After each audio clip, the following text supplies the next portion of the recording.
I was the only one in love. Took me 3 years to figure that out. 3 years of thinking we were building something beautiful together. Ethan and I met at a coffee shop. He spilled his latte on my laptop. Apologized profusely. Bought me a new coffee. We talked for 4 hours. He was charming, attentive, said all the right things. I feel like I've known you forever, he said. I felt it too. That instant connection. Soulmates, I thought. What I didn't know was that I was writing our love story alone. He was just reading lines. We moved fast. Too fast looking back. 3 months in, I met his parents. 6 months, we moved in together. A year later, I was planning our future, kids' names, where we'd retire, what our kitchen renovation would look like. Ethan would smile and nod. Whatever makes you happy, babe. I thought he was easygoing, supportive, letting me dream. I didn't realize he wasn't dreaming with me. He was just there. A passenger in the relationship I was driving alone. But I was too in love to notice. Too busy building our epic romance in my head. The signs were always there. I just ignored them. Like how I always said I love you first. How I planned every date, every vacation, every special moment. How my friends and family knew everything about him, but his barely knew I existed. Ethan's private, I'd explain. He's not big on social stuff. But it wasn't privacy. It was indifference. He wasn't integrating me into his life, because I wasn't actually part of it. Not really. I was just convenient. Someone who loved him enough for both of us. And I did. God, I loved him so much. I kept a journal. Filled notebooks with our story. Today Ethan brought me flowers just because. He's so thoughtful. Except I'd mentioned wanting flowers 3 times that week. Ethan surprised me with dinner at that Italian place I love. I'd made the reservation. Put it in his calendar. Reminded him twice. But I framed it as him being romantic. Him choosing me. Him loving me. I was the author, director, and lead actress of our relationship. He was just showing up. Reading the script I'd written. Never improvising. Never adding his own scenes. My best friend Jenna tried to tell me, does Ethan ever plan anything for you? Like, on his own? He's just not a planner, I defended. That's not his love language. What is his love language? She asked. I paused. I'd read the book. Knew mine was quality time and words of affirmation. But Ethan's? I didn't actually know. He'd never told me. Never taken the quiz. Never initiated that conversation. I had. I'd taken the quiz for him. Decided he was acts of service because sometimes he'd do the dishes. But that wasn't love. That was just cohabitation. The worst part? I created this whole narrative around us. Told everyone how we met the coffee shop meet cute. How he pursued me. Except he didn't pursue me. I'd asked for his number. I'd texted first. I'd suggested our first date. But in my version, he was the romantic lead chasing me. Because that's the story I needed to believe. That we were both equally invested. Both madly in love. Both building this together. When really, I was building a sandcastle alone while he occasionally walked by and said it looked nice. Year 3, I started planning our proposal. Yes, I planned my own proposal. Found the ring I wanted. Sent him the link. Told him my ring size. Planned a weekend trip to the place we first said I love you. Well, where I first said it and he said it back 3 weeks later. This would be the perfect place for a proposal, I hinted. Showed him Pinterest boards. Wedding venue ideas. He'd smile. Someday, babe. But someday never came. Because he wasn't planning anything. I was waiting for a proposal I'd have to orchestrate myself. How romantic. Then my dad got sick. Cancer. Stage 4. I was devastated. Called Ethan crying from the hospital. I need you, I sobbed. I'm at work, babe. Can we talk tonight? I waited all day. He came home at 7.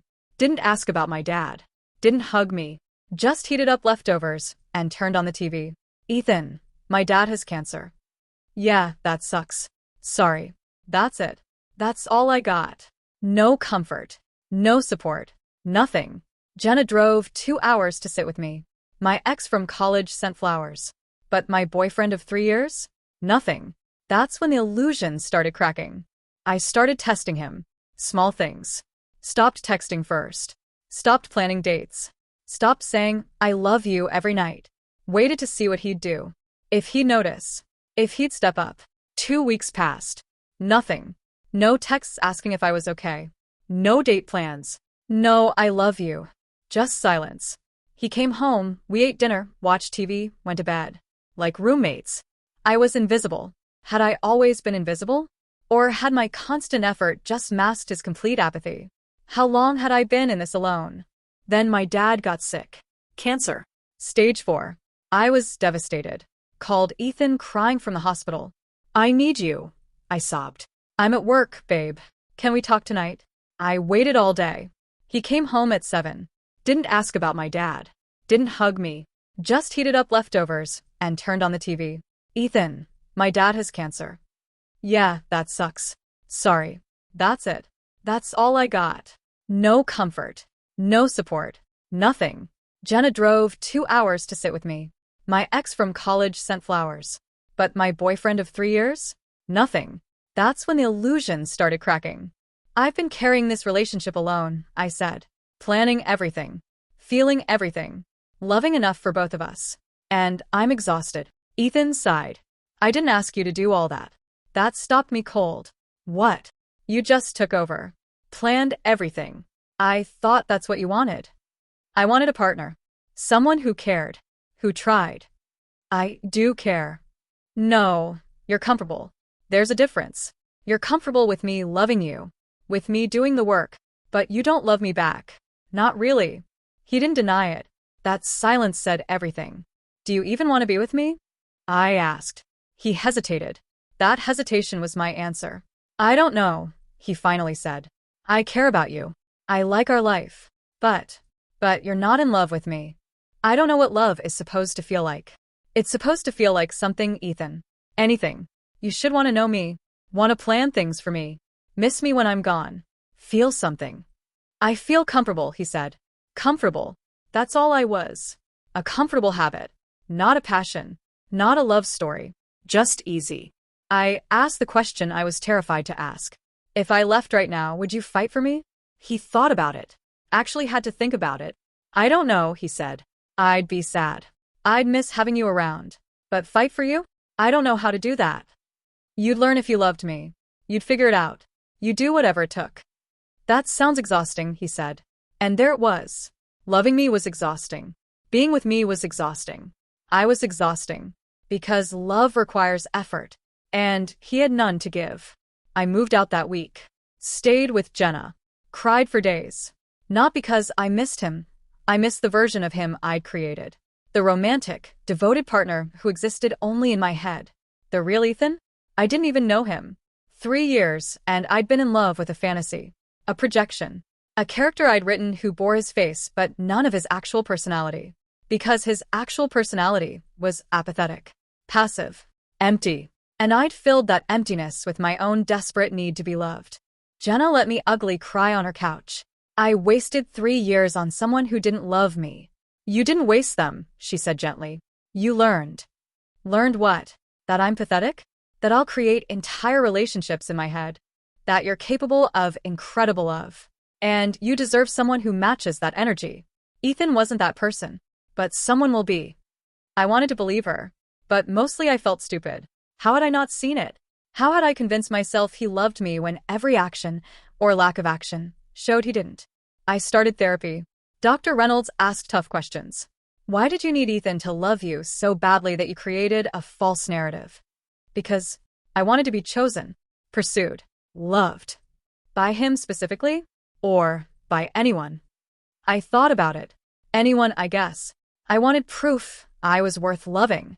So Ethan was just a canvas. You painted the love story you needed onto him. That makes me sound crazy. Not crazy. Human. We all do it to some degree. But you did it to an extreme. Why? I started crying. Because I didn't think I deserved real love. So I'd take any scraps and call it a feast. That realization destroyed me. I'd accepted crumbs because I thought that's all I deserved. Ethan's bare minimum felt like more than I should ask for. I did everything for him. I told Dr. Reynolds. because I thought if I was perfect enough, he'd love me back. And when he didn't, I blamed myself. Thought I wasn't doing enough. Tried harder. Planned more. Loved harder. You can't love someone into loving you back, Nicole. Love isn't a transaction. You can't earn it by being perfect. It's freely given or it's not love. I'd spent 3 years trying to earn something that should have been freely offered. Ethan texted 2 weeks later. I miss you. Can we talk? Part of me wanted to run back, to believe he'd changed, that he'd realized he loved me. But I'd learned my lesson. What do you miss? I asked. Having you around. The apartment feels empty. Not, I miss you. Just the space I filled. Do you love me, Ethan? Long pause. I care about you a lot. That's not what I asked. Another pause. I don't know if I'm capable of the kind of love you want. At least he was honest. Finally. Then we're done, I said. I need someone capable of loving me, not just tolerating me. He tried to argue. I'm trying, Nicole. I'm in therapy. Working on myself. That's good. I'm glad. But you should do that for you, not for me. We're not good together. We never were. That's not true. We had good times. I had good times. You were just there. You're being unfair. No, I'm being honest. For the first time in 3 years, I'm seeing us clearly. And what I see is me, alone, building a relationship by myself. I deserve more than that. I can give you more. You had 3 years to give me more. You didn't. Because you didn't want to. And that's okay. But I'm done waiting. I blocked his number. Deleted photos. Threw out the journals. Couldn't read my own delusions anymore. Started over. Focused on myself. What did I actually want? What did I like? I'd spent so long molding myself into what I thought Ethan wanted that I'd lost myself. Therapy helped. What makes you happy? Dr. Reynolds asked. I didn't know. Hadn't thought about it in years. So I explored. Took a pottery class. Started hiking. Joined a book club. Discovered I actually had interests and hobbies beyond making Ethan love me. It was liberating. And lonely. But good lonely. Healthy lonely. 6 months later, I ran into Ethan. He was with someone new. Younger. Pretty. Laughing at something he said. He looked the same.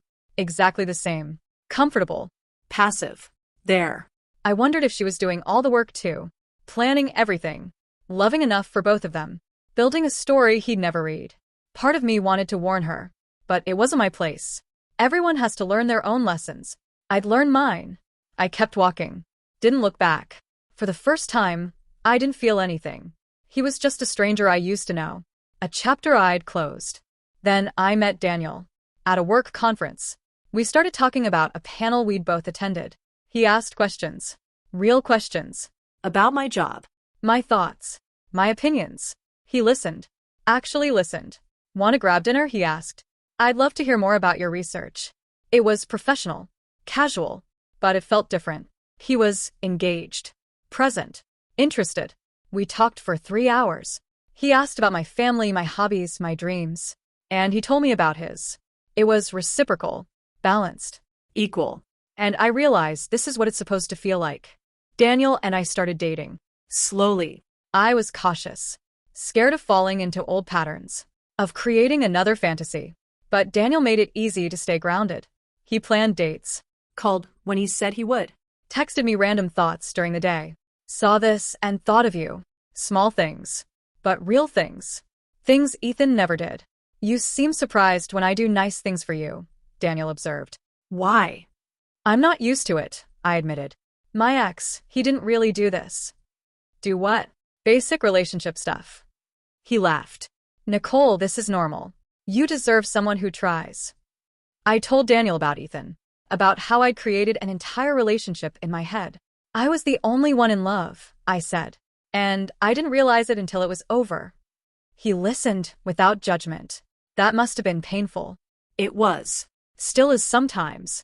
I feel stupid. You're not stupid. You're someone who loves deeply. That's not a flaw. It feels like one. Only if you give it to someone who doesn't value it. But with the right person? Someone who loves you back. That depth is a gift. I started crying. Nobody had ever called my love a gift before. Thank you, I whispered. With Daniel, I learned what reciprocal love felt like. He planned surprises. remembered small details, integrated me into his life without me having to ask. His friends knew about me. His family wanted to meet me. He talked about our future, not because I brought it up, but because he was thinking about it too. I want to travel with you, he'd say. I want you to meet my grandmother. I see us together long term. He was building our story too. Not just me. Both of us. Equal architects. It was beautiful. And terrifying. Because it was real. Not a fantasy. Real. I had a moment of panic 6 months in. What if I'm doing it again? I asked Jenna. What if I'm creating another fantasy? Are you? She asked. Think about it. Really think. I did. No, I realized. Daniel shows up. He plans things. He knows me. Like really knows me. My fears, my dreams, my dad's favorite baseball team. He asks questions. He cares. Then it's not a fantasy. It's real. How do I know for sure? Because you're not doing all the work. You're both trying. That's the difference. She was right. This was different. Daniel was different. We were different. Daniel proposed after a year. Planned the whole thing himself. Took me to the beach at sunset. Got down on one knee.